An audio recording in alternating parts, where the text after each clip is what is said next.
चलिए आज आपको बताया जाएगा कि हमारे जितने भी प्लैनेट्स हैं उन प्लैनेट्स का क्या क्या वो किस चीज को रिप्रेजेंट करते हैं, लिविंग या फिर नॉन लिविंग सभी में। ठीक है, क्योंकि अब आगे हम जो कॉन्सेप्ट पढ़ेंगे वो भृगुनंदी नाड़ी के बारे में पढ़ेंगे कि आप भृगुनंदी नाड़ी के जरिए क्या क्या चीजें पता लगा सकते हो अपने करियर के बारे में, अपने रिलेशनशिप के बारे में, अपने आपकी शादी किसके साथ होगी, आपके बच्चे कैसे होंगे, क्या होंगे, सब कुछ हम भृगुनंदी नाड़ी से आगे सीखेंगे। लेकिन उससे पहले आपको उसके एट्रीब्यूट्स पता होने चाहिए सभी प्लैनेट्स के। तो सबसे पहले बात कर लेते हैं सन की।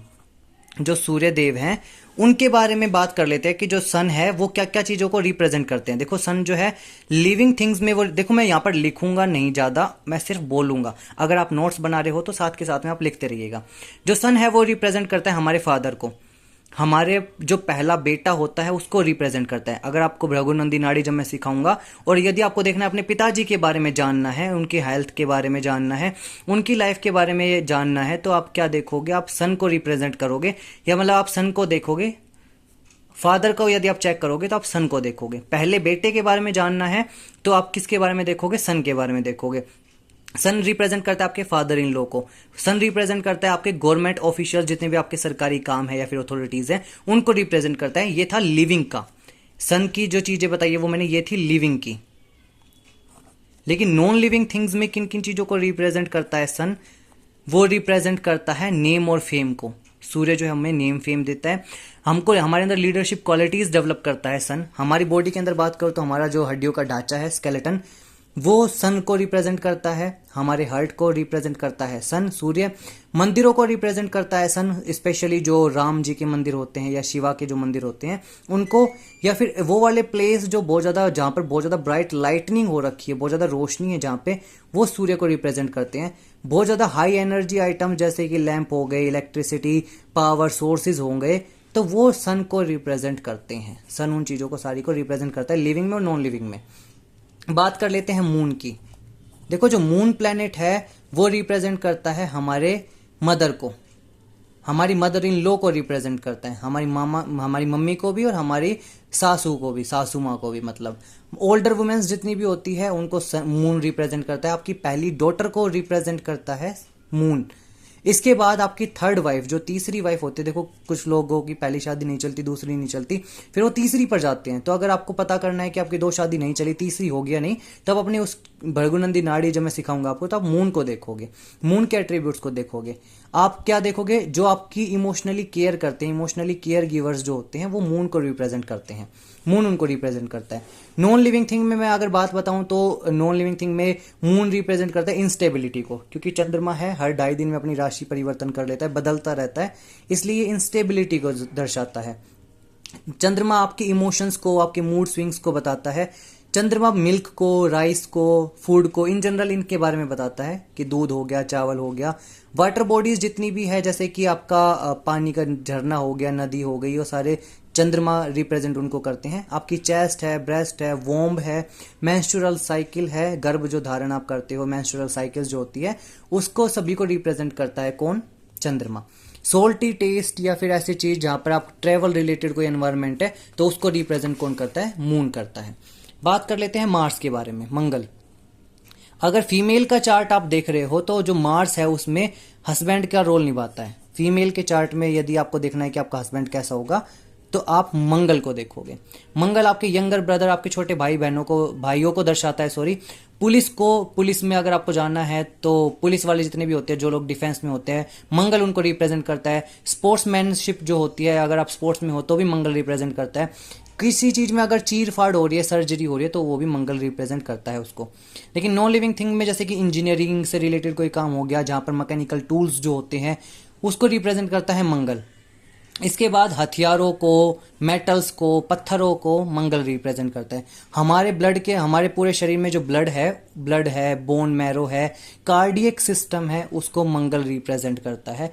लड़ाई झगड़े की जो जगह होती है, जैसे बैटलफील्ड्स हो गया, किचन हो गई जहाँ पर अग्नि का काम होता है, और फायर स्टेशंस हो गए, उनको मंगल रिप्रेजेंट करता है।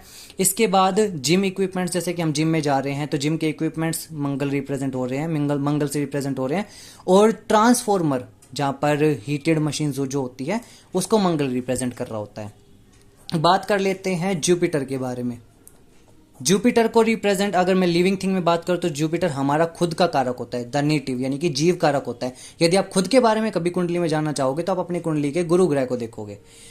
टीचर्स को रिप्रेजेंट करता है, गुरुओं को रिप्रेजेंट करता है, प्रीचर्स जो कि उपदेश दे रहे होते हैं, स्पिरिचुअल गाइड जो कि आपको स्पिरिचुअली अलग अलग तरीके से गाइड करते हैं, मेडिटेशन वगैरह, ध्यान, योग, साधना, इन सारी चीज़ों को। सेकंड हस्बैंड के बारे में अगर किसी की कुंडली है, फीमेल का चार्ट है, अगर उसमें देखना है अपने सेकंड हस्बैंड को तो अपनी कुंडली के मंगल को ना देख के जुपिटर को देखेंगी, ठीक है। जुपिटर रिप्रेजेंट करता है बुद्धिमत्ता को, आपके रिस्पेक्टेड जितने भी एल्डर्स हैं उनको रिप्रेजेंट करता है जुपिटर। लेकिन नॉन लिविंग थिंग में ये आपको रिलीजियस टेक्स्ट्स जैसे कि ग्रंथ हो गए और वर्शिप्स आर्टिकल्स हो गए जहाँ पर आप पूजा वगैरह करते हो किसी चीज़ से, जैसे दिया धूप बत्ती हो गई, इनको जुपिटर रिप्रेजेंट करता है। हमारे एनवायरनमेंट में जो ऑक्सीजन है उसको गुरु रिप्रेजेंट करता है, क्योंकि ऑक्सीजन से ही हम जी पाते हैं, ठीक है। ऑक्सीजन से ही हम सांस ले पाते हैं, तो जीव जो है वो ऑक्सीजन से ही जीता है। एंड एक्सपेंशन, जो भी चीज़ आप बढ़ाते हो, जो भी चीज़ आप करते हो, उस वजह से गुरु रिप्रेजेंट करता है उसको। वेल्थ हो गया, आपकी प्रोस्पेरिटी हो गई, पीली दाल हो गई, मीठा टेस्ट हो गया, आपकी थाइज हो गई, नोज हो गया, और जितने भी धर्म के सिंबल है या फिर लो है उनको गुरु रिप्रेजेंट करता है। बात कर लेते हैं वीनस के बारे में। वीनस में लिविंग थिंग्स में अगर आप पुरुषों का चार्ट देखना है, आपको कुंडली देखनी है, तो वाइफ को रिप्रेजेंट करता है वीनस। सिस्टर इन लॉ को रिप्रेजेंट करेगा, आपकी सेकंड डॉटर को रिप्रेजेंट करेगा। वुमेन इन जनरल, वुमेन्स को रिप्रेजेंट करता है वीनस। आपके घर की जितनी भी औरतें हैं, वुमेन जो है उनको रिप्रेजेंट करता है वीनस। परफ्यूम्स हो गया, रोमांटिक जितने भी अगर आपके पार्टनर्स रोमांटिक है तो वो वीनस से कहीं ना कहीं इन्फ्लुएंस है। नॉन लिविंग थिंग में क्या क्या चीज़ होती है, जैसे कि money, luxury, comfort, vehicles, art, beauty, fashion, काफ़ी सारी चीज़ें होती है। मीडिया से रिलेटेड काम हो गया, हमारी बॉडी के प्रोडक्टिव ऑर्गन्स हो गए, चीक्स हो गए, ज्वेलरी रिलेटेड कोई आपका अगर काम है तो ज्वेलरी भी कहीं ना कहीं वीनस से रिलेट होती है। कॉस्मेटिक्स, परफ्यूम्स, बेड हमारा जहाँ पर हम सोते हैं, स्पा, सैलून, और रोमांटिक जितने भी वेन्यूज़ होते हैं वो सारे रिप्रेजेंट होते हैं वीनस से। चलिए बात कर लेते हैं मर्क्यूरी, बुध। पुरुषों की कुंडली में अगर आपको चेकआउट करना है तो देखो, हमारे जो कजन्स हैं वो हमारे जो मैटरनल रिलेटिव्स जैसे कि मामा, नाना, इनको रिप्रेजेंट करता है बुध। हमारे कजन्स, हमारे दोस्त, आपके बॉयफ्रेंड गर्लफ्रेंड को रिप्रेजेंट बुध ही करता है। आपकी सेकंड वाइफ, देखो पुरुषों की कुंडली में फर्स्ट वाइफ जो है उसको रिप्रेजेंट वीनस करता है, लेकिन सेकंड वाइफ को रिप्रेजेंट जो है वो मर्क्यूरी करता है। आपके जो छोटे भाई बहन हैं उनको रिप्रेजेंट करता है बुध। आपके पड़ोसियों को रिप्रेजेंट करता है, आपकी मिस्ट्रेस को रिप्रेजेंट करते हैं। मिस्ट्रेस यानी कि शादी से पहले जिसके साथ आप संबंध में रहते हो, अब वो उसको वाइफ नहीं बोलते लेकिन वो आपकी मिस्ट्रेस में फॉर्म में रहती है।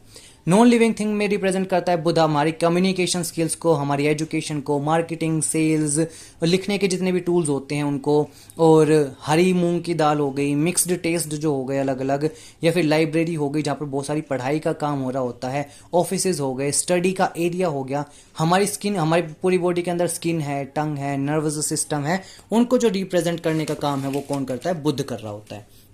बात कर लेते हैं सैटर्न की। शनि जो है, शनि को रिप्रेजेंट अगर लिविंग थिंग में बात करो तो शनि हमारे एल्डर ब्रदर्स होते हैं, बड़े भाई। थर्ड हस्बैंड अगर लड़की की कुंडली है और अगर आपको देखना है तो थर्ड हस्बैंड आप देखोगे शनि को, ठीक है। इसके बाद सर्वेंट्स जो हमारे घर में या आसपास में काम कर रहे होते हैं, सर्विस प्रोवाइडर जो कि सर्विस प्रोवाइड कर रहे होते हैं, पीपल, ऐसे वो लोग जो कि हार्ड लेबर में काम कर रहे होते हैं, तो वो कहीं ना कहीं रिप्रेजेंट होते हैं शनि से।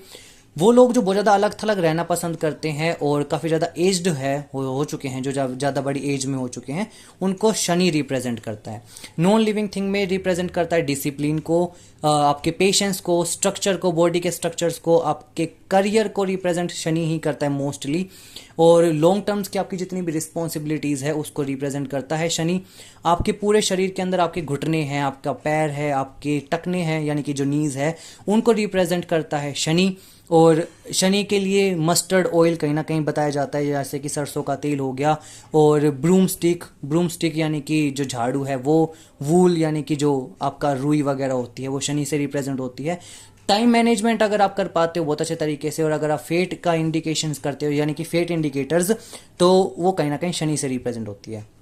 राहु केतु के बारे में हम सभी जानते हैं। राहु केतु एक तरह, राहु जो है वो भ्रम पैदा कर रहा होता है, और राहु हमारे ससुराल पक्ष को रिप्रेजेंट कर रहा होता है। केतु जो है, केतु क्या कर रहा होता है, केतु हमको स्पिरिचुअलिटी की तरफ लेकर जाता है, जहाँ पर हम पूजा पाठ, यज्ञ हो, हवन, साधना, मेडिटेशन वगैरह कर रहे होते हैं, तो वो केतु का काम होता है। यानी कि जो राहु है वो भ्रमित करने का काम करेगा, आपको कहीं ना कहीं पीड़ा देने का काम करेगा, लेकिन केतु कहीं ना कहीं आपके पिछले जन्मों के जो कर्म है उनको काटने का, फिर उनके बारे में बताने का काम करता है इन जनरल। लेकिन आपको मेन जो है वो इसी में से एट्रीब्यूट्स याद रखने हैं। आगे भृगुनंदी नाड़ी के बारे में जब पढ़ेंगे तो आपको और भी ज़्यादा डिटेल में बताऊंगा।